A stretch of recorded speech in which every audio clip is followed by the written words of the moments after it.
Bonjour à tous, voici l'évolution de mon portefeuille fin juin 2022, portefeuille de croissance, vision à long terme construit sur la correction récente des marchés financiers. Nous allons commencer par Bright Hill Group. C'est une société de soins de santé. La société a deux segments.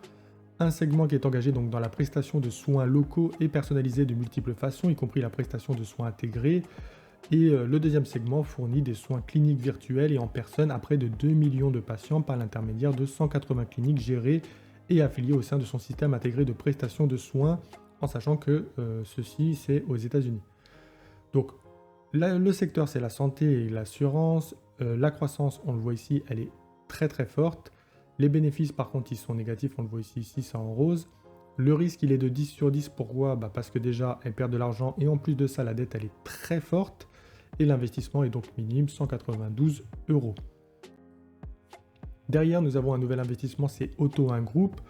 Donc Auto1 Group est une société d'édition de logiciels basée en Allemagne. Il opère en tant qu'éditeur de logiciels fournissant une plateforme numérique automobile. Grâce à sa plateforme, la société offre aux consommateurs et aux concessionnaires automobiles professionnels un moyen de vendre et d'acheter des voitures d'occasion sans longue négociation de prix.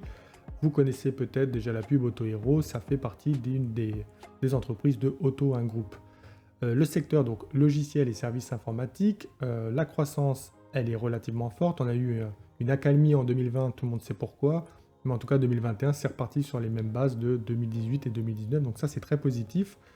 Les bénéfices malgré tout ils sont négatifs et encore plus en 2021. Le risque il est, je considère, de 9 sur 10 étant donné qu'on a une dette forte et l'investissement que j'ai réalisé dessus est de 1201 euros.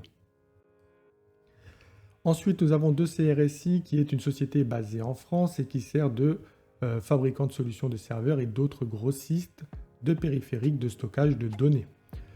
Le secteur services informatiques, la croissance est forte.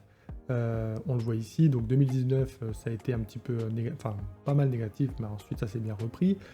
Le risque, donc les bénéfices sont négatifs. Le risque, il est de 10 sur 10, étant donné qu'on a également une dette très forte.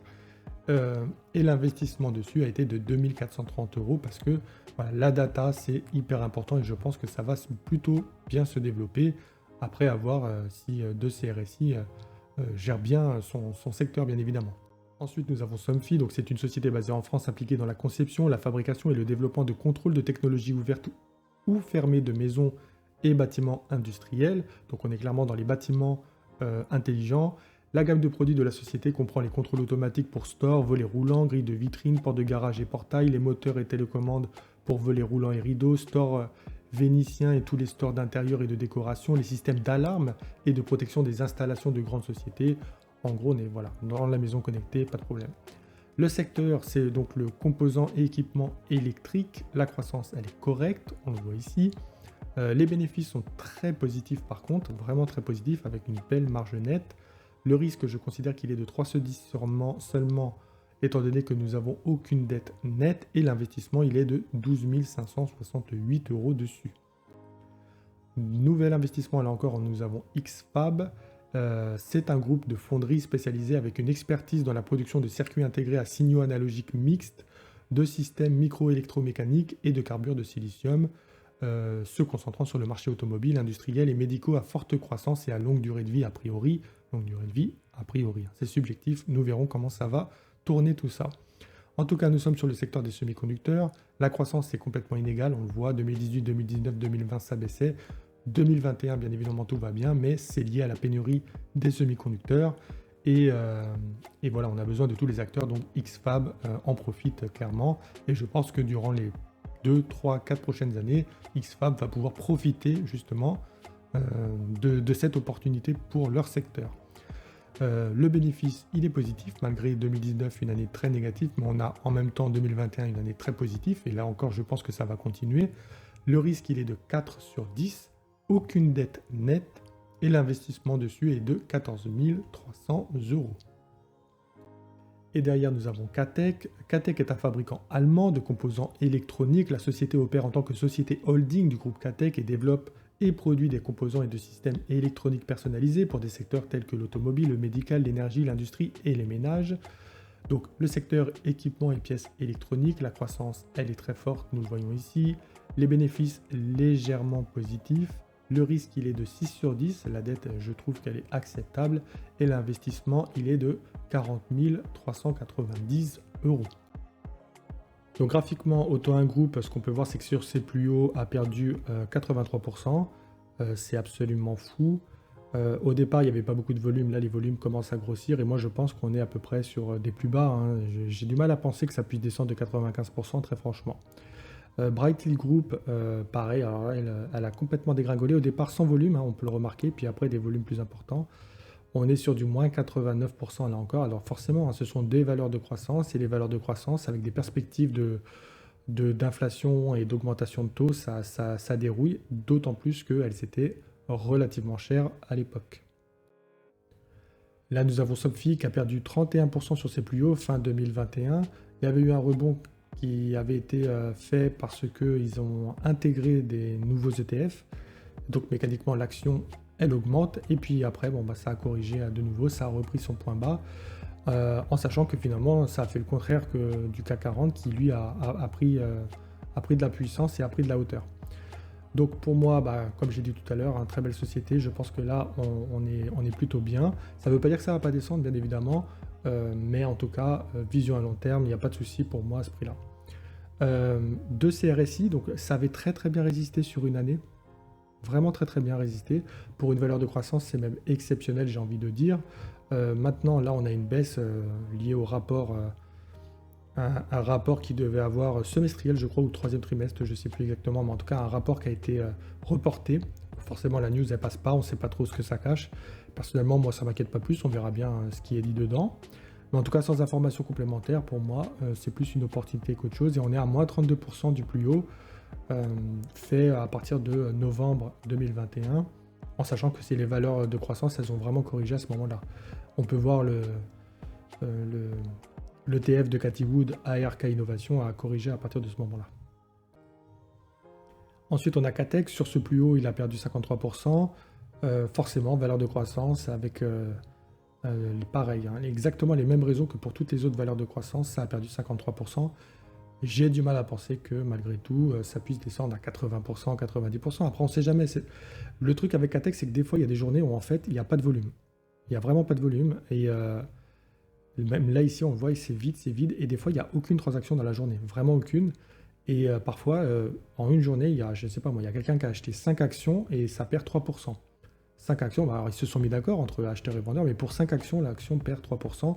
Et moi, je pense que cette valeur-là n'a pas la valeur, sa valeur ne correspond pas à l'ensemble, à l'estimation de l'ensemble des investisseurs, parce qu'il n'y a pas du tout de volume par rapport au nombre d'actions en circulation, il n'y a rien. Ça s'excite quand même, même là si on ne le voit pas, ça s'excite un petit peu là sur la fin, mais pour moi le prix ne reflète absolument pas l'estimation des investisseurs. Et ensuite on a XFAB, pareil, qui est à moins 39%, quasiment moins 40%. On est sur des points bas, ça les retouche encore. Pareil, ça suit la correction des marchés, mais là je pense que déjà moins 40% alors qu'on a une année 2021 qui a été extraordinaire. Mais moi je pense que l'année 2022 sera au moins aussi bonne que l'année 2021, donc il n'y a pas de raison. Et pareil pour l'année 2023, donc pour moi je trouve que c'est une excellente opportunité. J'en profite pour faire une petite aparté, étant donné que j'avais dit que j'avais acheté Trigano et Amundi, pourtant là vous ne le voyez pas dans mon portefeuille, à savoir que sur mon compte Twitter, il m'arrive de donner des informations que je ne donne pas sur YouTube parce que voilà c'est beaucoup plus rapide et des fois j'ai pas le temps. Là où notamment j'avais dit renforcement de 100 actions sur 2 CRSI et une nouvelle position ouverte sur Auto1 Group et la vente intégrale d'Amundi et de Trigano pour financer de nouveaux investissements dans XFAB et Somfy. L'idée pareil avec Trigano, c'est que ça demande énormément de ressources financières pour les personnes si elles veulent acheter une caravane, un camping-car. Voilà, même s'ils ne vendent pas que ça et que c'est aussi des accessoires à côté, mais bon, il faut quand même d'abord avoir la caravane et le camping-car. Et voilà, je pense que si du coup il y a une crise financière, ça va être un petit peu plus dur pour eux que sur des vendeurs de produits ou de services beaucoup moins élevés. Et pareil pour Amundi, il n'y a pas forcément de raison particulière, mis à part qu'ils ont une dette un petit peu importante et que si les gens sont un petit peu écœurés de la bourse, peut-être qu'ils feront un petit peu moins de chiffres au cours des années futures. Mais en tout cas, voilà, vous avez des fois des informations que vous n'avez pas sur YouTube.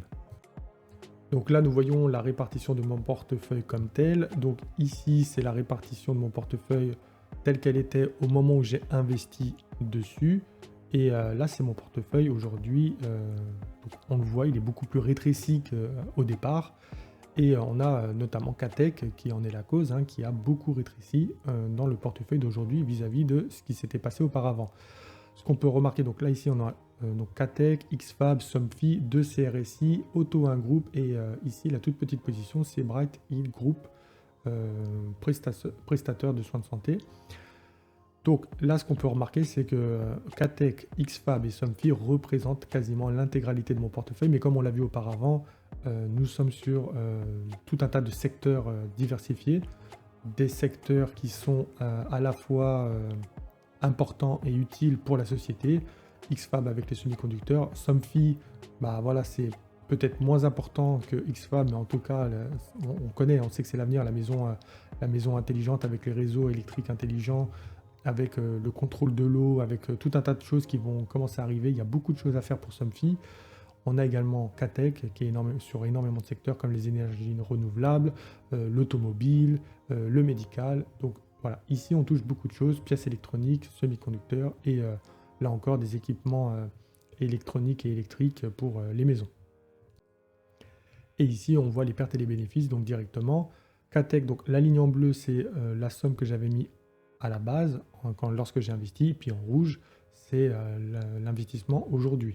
Donc Catec, j'avais 40 389 € de positionner dessus. Aujourd'hui, il ne me reste que 26 274 €. XFAB, pareil, bon après ça descend un petit peu. 14 300 pour 13 684 € et ainsi de suite.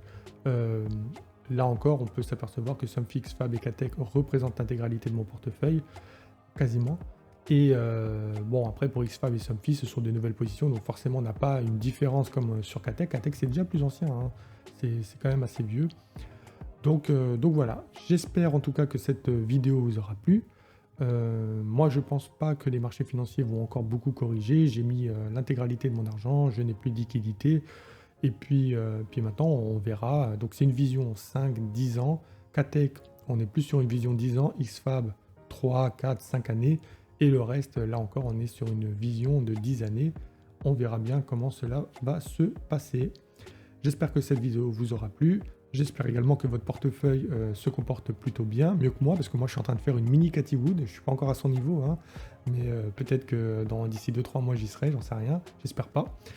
Et en tout cas je vous souhaite un bon week-end et à bientôt pour de nouvelles vidéos.